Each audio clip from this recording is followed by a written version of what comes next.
को अज्ञान, दो आशीष गुरु मुझे, पाँव में निर्वाण, पाँव में निर्वाण, पाँव में निर्वाण।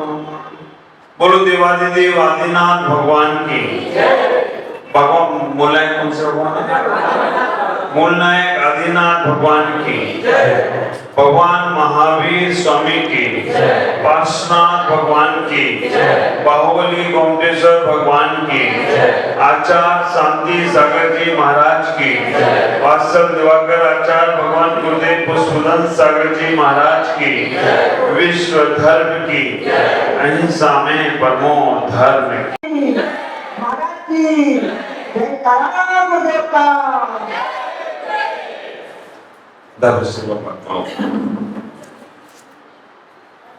आसाम से बंगाल इतनी जल्दी आ गया। आसाम में जाकर, आसाम में जाना भी आसान नहीं और आसाम से निकलना भी आसान नहीं।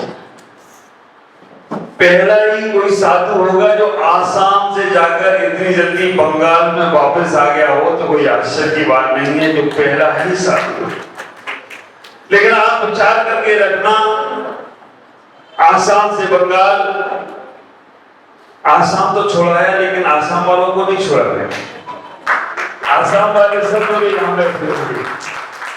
आसाम को क्या करना है? आसाम वालों को देखना है, क्योंकि आसाम का तो जो होना है सो होना है, कल्याण तो भक्तों का होना है। वो सब मेरे साथ यहाँ बैठे हो, बिजू भाई मेरे साथ बैठे हो, पन्ना भाई बैठे हो, आप विचार करके रखना, हमारे प्रदीप भाई छोटू भाई बैठे हो, और तो और ये बच्चों की टीम जो आज पूरा का पूरा हमारे लिए तैयार है, चाहे दीमापुर हो, चाहे और भी सब जगह हो, दिसपुर हो, गुवाहाटी हो, दुबड़ी हो, जो जो भी लोग यहाँ बैठे हैं, इंद्र भाई को भी लगाना पड़ेगा लहना।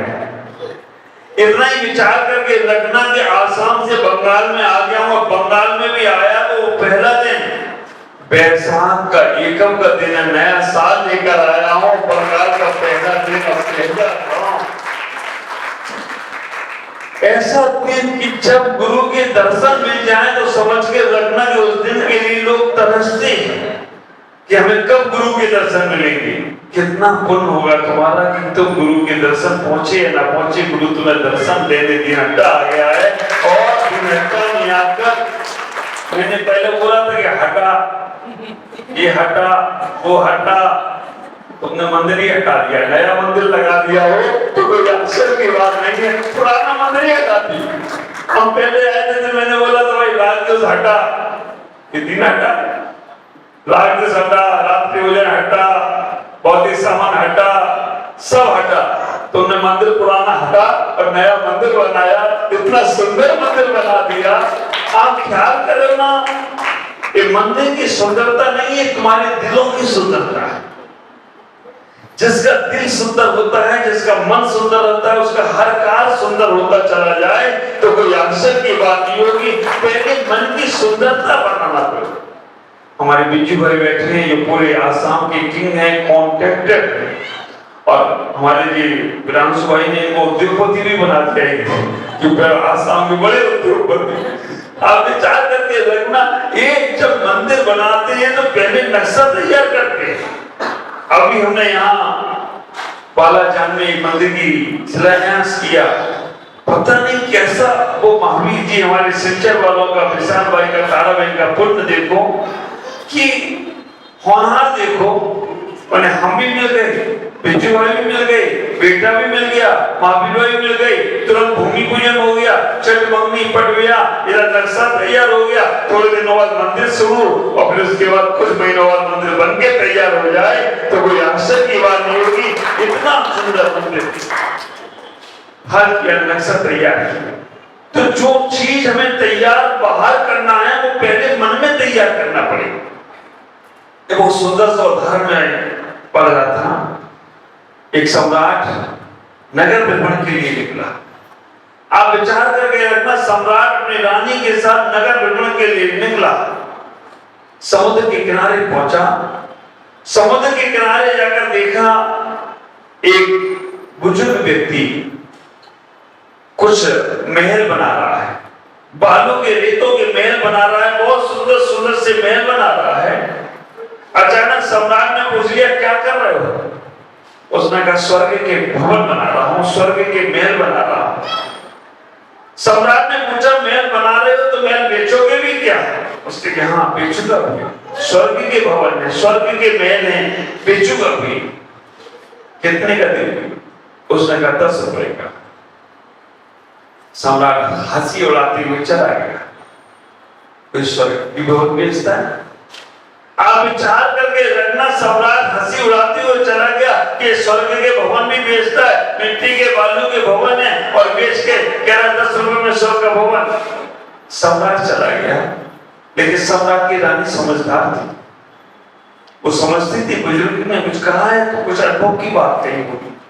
बुजुर्गों की बातों को नजरअंदाज मत करना। मैं हमेशा कहता हूं बड़े बुजुर्ग बहुत सोच समझ के बोलते हैं। बड़े बुजुर्गों की बात हमारे बिज्जू भाई ने सुनाई जब हमारे राष्ट्रपति द्रौपदी मुर्मू का एक उदाहरण सुनाया, एक दृष्टांत सुनाया, एक कथानक सुनाया। राष्ट्रपति भवन में जब उनसे पूछा गया कि आपका जीवन कैसा है, आप पेड़ पौधों को, लकड़ियों को भी प्रणाम कर लेते हो, क्यों? आप विचार करके रखना, उन्होंने इतना ही कहने का प्रयास किया कि आपके यहाँ लकड़ियों को भी प्रणाम, आप वृक्षों को भी प्रणाम करते हो, तो क्यों? उन्होंने कहा कि मुझे ये बचपन से सिखाया गया। बचपन से क्या सिखाया गया? उन्होंने कहा मेरे पिताजी जब जंगल से लकड़ियां लेकर आते थे, लकड़ियों को लाकर जब वो चूल्हे में लगाने लगते थे तो लकड़ियों को प्रणाम करते थे, उनसे क्षमा मांगते थे। पूछा क्यों? क्यों? क्योंकि इन्होंने हमें वृक्षों में छाया दी है, फल फूल दिए हैं, इन्होंने हमें सब कुछ दिया है। अब इनको हम अग्नि में जला रहे हैं तो इनसे क्षमा मांग रहा हूं कि मेरे से कोई गलती हुई हो, क्योंकि मजबूरी है, हमें भोजन पकाने के लिए, ईंधन के लिए लकड़ी जलाना पड़ेगी। लेकिन कोई लकड़ी, कोई वृक्ष तुम्हें ऑक्सीजन देता है, कोई ऑक्सीजन, कोई फल देता है, फ्रूट देता है, छाया देता है। पेड़ घर में जरूर होना चाहिए, चाहे भले को फल ना दे पाए लेकिन वो अंत समय तक में छाया देने का प्रयास करता है। घर में, समाज में बड़े बुजुर्ग एक जरूर होना चाहिए। यहाँ हमारे अध्यक्ष जी बसंत जी बैठे हैं, समाज के बड़े बुजुर्ग हैं। आप विचार करना उनके नेतृत्व में हमारे अशोक जी, हमारे पिंकू भाई, मुकेश भाई और कोई पूरी टीम उनकी लग जाती हो, दिशा निर्देश तो बड़ों का ही चाहिए। ख्याल करना वो राष्ट्रपति जैसे लोग इस बात को मानते हैं कि बुजुर्गों का कितना बड़ा महत्व है।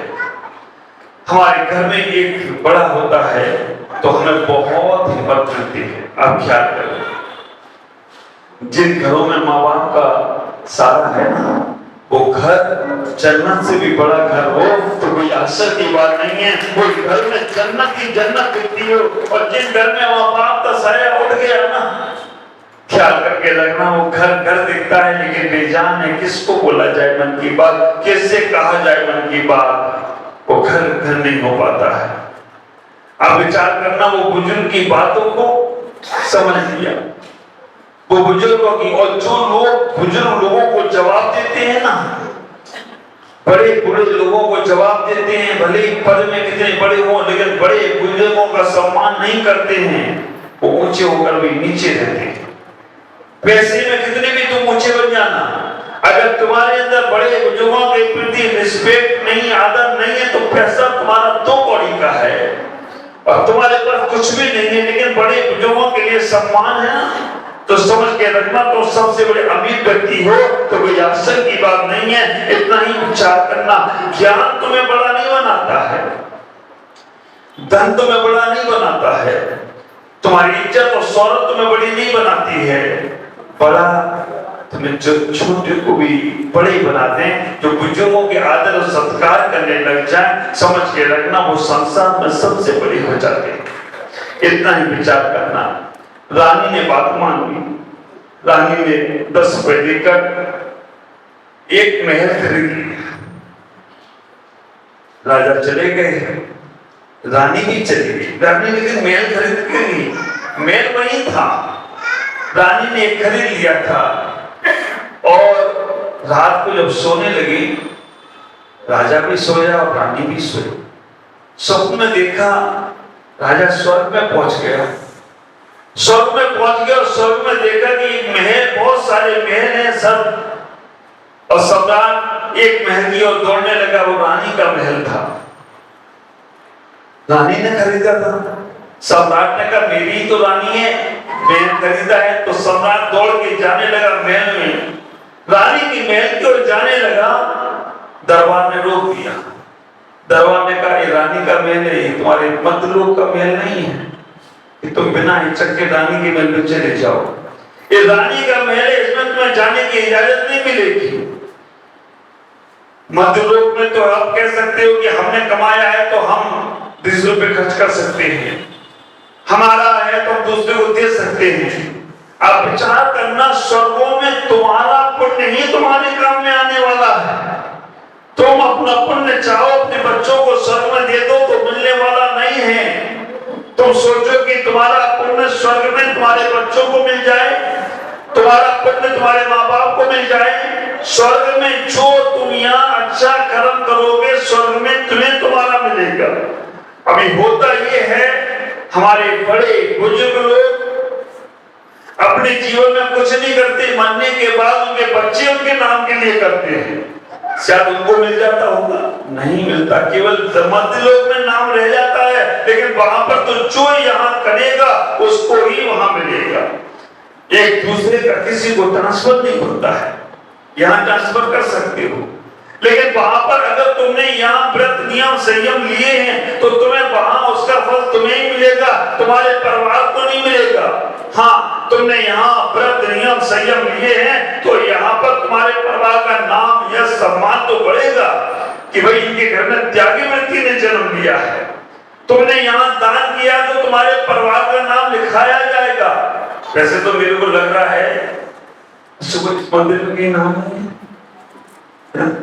मैं आया, मैंने देखा कि भाई इनका नाम दिख जाए मेरे किसी का, तो ये सबसे बड़ी बात है दीनता की कि मंदिर में किसी का नाम भी कहीं नहीं है। एक जगह लगा होगा पत्थर में तो बात अलग है, लेकिन नाम नहीं दिखा, क्योंकि इनको अपना पुण्य साथ में लेके जाना है। अब विचार करना, नहीं तो कई जगह होती है पक्का की 3 पंक्तियां में 7 पीढ़ी के नाम आ जाते हैं। अब बेटा घूमते रहो, जो आएगा वही घुमाएगा, जो आएगा वही घुमाएगा। हर सीढ़ी पे एक नाम, सोनागिरी जाओ है ना, महावीर जी आदि जगह के क्षेत्रों में जाओ तो हर पट्टी लगी होगी, परिक्रमा करने जाओ तो हर आधा किलोमीटर पे, आधा नहीं 500-200 मीटर पे एक नाम ठोका है, और जो आता है वो कहता है एक रात मेरी भी खाओ। तो क्या करके बैठे, यहाँ का पुण्य वहां तुम्हें ही मिलेगा, अपने हाथ से करके जाना। ये मत सोचना कि तुम्हारे जाने के बाद तुम्हारे बच्चे तुम्हारे नाम से करेंगे तो तुम्हें मिल जाएगा, पता भी नहीं चलेगा, वो नहीं जाएगा। अगर तुम्हारे पास है तो तुम जरूर अपने नाम से, अपने काम से अपने जीवन को अच्छे से अच्छे बनाना। रानी ने महल खरीदा था रुपए का, वहां स्वर्ग में राजा पहुंच गया और उसको मालूम पड़े रानी का ही महल है, लेकिन राजा को अंदर दरबार ने जाने नहीं दिया, क्योंकि राजा ने उस वक्त उस बूढ़े बुजुर्ग की हंसी उड़ाती थी। राजा को अफसोस हुआ। राजा सुबह जब उठा, उसने देखा ना महल है, ना रानी है, ना स्वर्ग है, ना कुछ है, लेकिन मन में अफसोस उसके हुआ कि हम उस स्वर्ग में एक महल खरीदेंगे।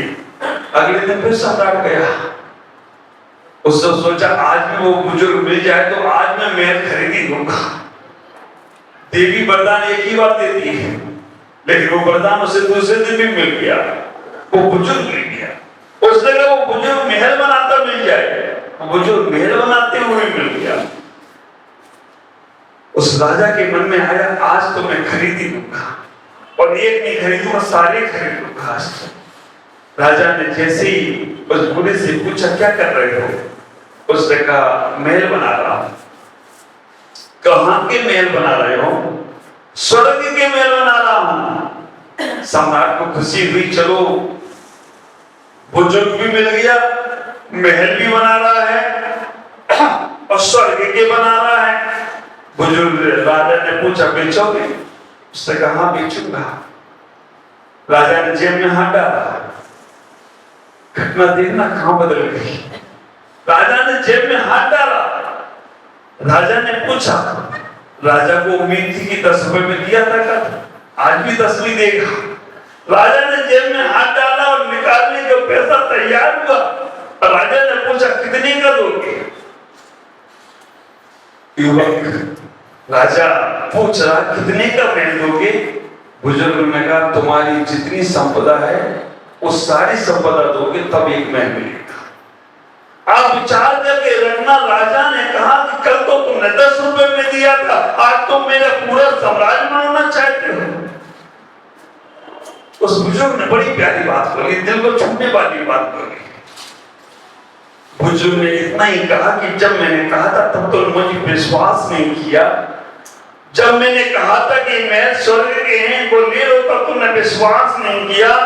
और अब तुम्हें मालूम पड़ गया ये महल स्वर्ग के हैं और स्वर्ग में ले लेंगे तो स्वर्ग में दरवाजा खुलेगा हमारे लिए भी। तो अब तुम जान गए हो, अब जान गए हो तो इसकी कीमत पूरी साम्राज्य तुम्हारा कम पड़ जाए तो कोई आश्चर्य की बात नहीं है। विचार करके रखना, पूरा साम्राज्य देना पड़ेगा तब तुम्हें स्वर्ग का महल मिलेगा। यही बात तो मैं कह रहा हूं। व्रत ले लो, नियम ले लो, संयम ले लो, तुम्हें स्वर्ग मिलेगा, तुम्हें शांति मिलेगी, तुम्हें अच्छा जीवन मिलेगा, तुम्हें यश मिलेगा, सम्मान मिलेगा, लेकिन तुम लेते नहीं हो। और जैसे ही महाराज का आशीर्वाद किसी को लग गया, उसका काम हो गया, तो तुम फिर पीछा नहीं छोड़ते हो। आप विचार करके रखना, तुम जब तक मैं कहता रहूंगा कि विश्वास करो, संतों की वाणी पर, भगवंतों की वाणी पर विश्वास करने का प्रयास करो। अगर तुमने विश्वास कर लिया तो मैं हमेशा कहता हूं, आस पर आसमान टिका है, विश्वास पर इंसान टिका है। मानो या न मानो इस हकीकत को मित्रों, हम सबकी श्रद्धा पर भगवान टिका है, हम सबकी श्रद्धा पर भगवान टिका है। अपने जीवन को व्यवस्थित रूप से समझें। आज नहीं कहना चाहूंगा कि गुरुओं की वाणी पर विश्वास किया। 3 घंटा हमारे लिए नया नहीं है। बंगाल का पहला गांव है और अब बंगाल में शुरुआत हो रही है। जब मैं यहाँ से गया था तो यहाँ के पूरे लोग कहाँ बॉर्डर तक छोड़ने गए थे और अभी पूरे लोग हमको लेकर भी आए हैं। तो अब विचार करना, जब गया था तब मंदिर खाली था और अब आया हूं तो मंदिर भरा भरा, पूरा का पूरा भरा भरा दिख रहा हो। और सबसे बड़ी बात तो जब मैं आया हूं, पापे ने हमको बैठा दिया। उस हॉल में भगवान बैठे थे, आप उस हॉल में मुझे पहुंचा दिया है। क्या करना, इतना ही कहूंगा, अपने जीवन को समझने का प्रयास करना, अपने जीवन को जानने का प्रयास करना। 3 घंटा का पंचकल्याणक मुझे ही करना था। मैं गुवाहाटी से पंचकल्याणक के लिए तैयार हो गया था। हमारे पिंकू भाई, मुकेश भाई, अशोक जी, जितने लोग यहाँ के समाज के लोग हैं, प्रिंसिपल सर जी भी मेरे पास आए थे, महाराज आपको ही पंचकल्याणक करना है। मैंने तारीख भी दी। खुशी तो मुझे ये है कि मेरी ही तारीख पर पंचकल्याणक हुआ तो मैंने तारीख दे दी। आप लोग तो बहुत तारीख लगाए, लेकिन नहीं, इसने ये तारीख पे मैं करूंगा। बस महाराज बदल गए, वो भी महाराज अपने ही हैं। अरिजीत सागर जी महाराज ने इतना अच्छा पंचकल्याणक कर दिया। कुंज बिहार का पंचकल्याणक उन्होंने किया, यहाँ का पंचकल्याणक किया, बहुत अच्छी बात है। ऐसा ही हमारा जीवन आगे से आगे चलता रहे। इतना ही कहूंगा, नया साल आप लोगों के जीवन में नई नई उपलब्धियां लेकर आए। मुझे भी जगह भी नई। अशोक भाई ने कहा, महाराज पहला दिन तो आपको यहीं बैठना है, अगले दिन से वहीं ले जाऊंगा। मैं तो कहूँ रोज तो यहीं बैठा लोगे, इतनी अच्छी जगह, छोटी जगह, बड़ी बड़ी जगह और बड़ा बड़ा हॉल में तो खाली खाली लगेगा। तो इसलिए हम रोज यहीं बैठे, यहीं आराम से सभा करेंगे। और इतना ही कहूंगा कि आप अपने जीवन को बहुत अच्छा बनाने का प्रयास करें। आसाम से हमारे बिजू भाई और पन्ना भाई और पूरी टीम जो यहाँ बैठी है बच्चों की, इनसे भी कहूंगा कि आप सब लोग, भले ही मैं दूर जा रहा हूँ लेकिन दिल से दूर नहीं करना। इतना ही विचार करो, कभी नहीं पाओगे। क्योंकि मुझे मालूम है, लोग कहते हैं कि महाराज अब विदाई हो जाएगी। आसाम बॉर्डर पे जब थी, इतने लोग हमसे ये बोले लोग, महाराज आप करें क्या? कि मैं कोई घास खोदने थोड़ी गया था पूर्वोत्तर, मैं रत्नों को उठाने गया था और मेरे सारे रत्न अगर बैठे हो तो मैं घास खोदने थोड़ी, मैं कलेक्शन करने नहीं गया था, सिलेक्शन करने गया था। सिलेक्शन ऐसा हुआ है कि जब भी इलेक्शन हो जाए तो मेरे ये सारे सिलेक्शन वाले लोग आगे बढ़ते चले जाए तो वो जरूर आश्चर्य की बात। 4 महीने के लिए इलेक्शन नहीं कराते लोग,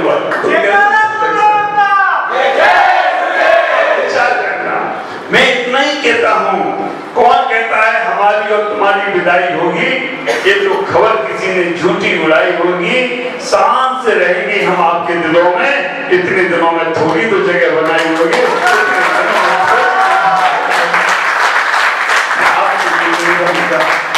और वास्तव में अभी तक मैं पूर्वोत्तर के अलावा इतने गांवों में गया हूँ, पूर्वोत्तर में जितनी भक्ति, श्रद्धा, आस्था, जो भक्त बन गए, वो जो गुरु चरणों में आ गए, जिनने गुरुओं को समझ लिया, उनकी भक्ति का जोर तो और कहीं नहीं मिल सकता है, क्योंकि ये समर्पित होते हैं और समर्पित होकर जहां तक।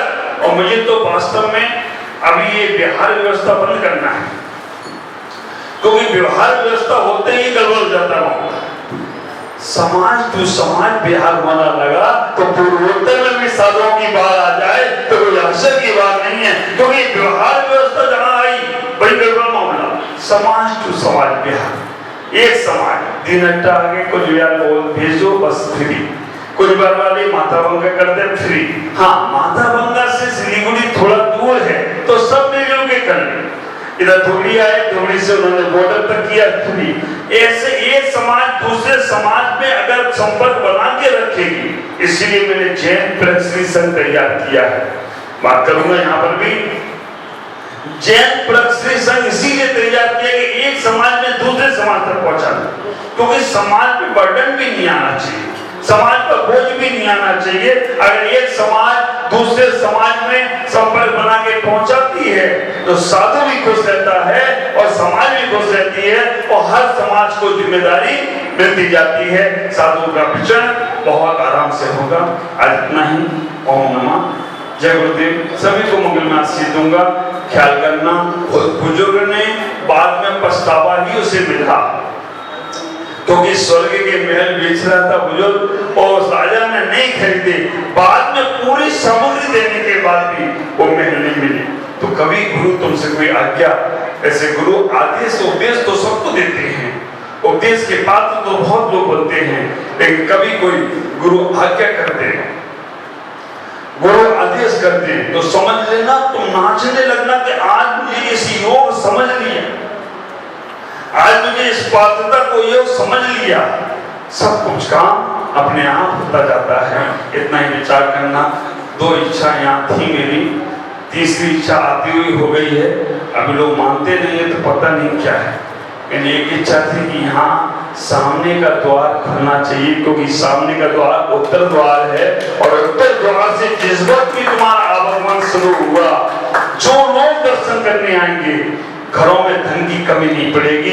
इस सामने का द्वार अगर आपका इंटेंस गेट बनता है तो ये वाला गेट रहना चाहिए, विशेष फंक्शन हो तब खोले। दूसरी इच्छा थी कि यहाँ मानसतम जरूर होना चाहिए, सामने जगह है, मानसतम के दातार भी तैयार हैं, और पता नहीं क्यों यहाँ के लोग नहीं समझ रहे इस बात को। मानसतम यहाँ हो और बहुत सुंदर मानसतम होगा। और एक बात आप बिल्कुल चिंता नहीं करो, इन लोगों को दिमाग में बैठा दे, जहां मानसतम होगा वो समाज खत्म हो जाएगी। 1200 में मानसतम है, समाज खत्म हो गई, दूसरा पंचकल्याणक हो गया वहां पर।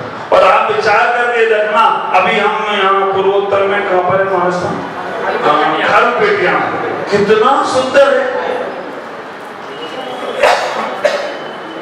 तो मानसतम से समाज खत्म होती, मंदिर की पूर्णता होती है। तीसरा, इस गेट में मैं जैसी घुसा, दोनों शिखर तो बने हैं, शिखर में ऊपर वो निकल भी रहे हैं, लेकिन मैं कलश नहीं क्या चलो जल्दबाजी में हो गया है, अगर कोई बात नहीं, लेकिन अभी भी मौका है। आपसे इतना ही कहूंगा, लाभ ले लोगे तो आपका जीवन बल्ले बल्ले होगा। ऐसे तो बल्ले बल्ले हो ही रहा है, गुरुओं का आगमन हो रहा है, तो समाज के समझें और इस कार्य को हमें से आगे जरूर करने का प्रयास करें। ओम नमः शिवाय। बड़ी आचार्य जी महाराज की सभी लोग खड़े होंगे जिन्होंने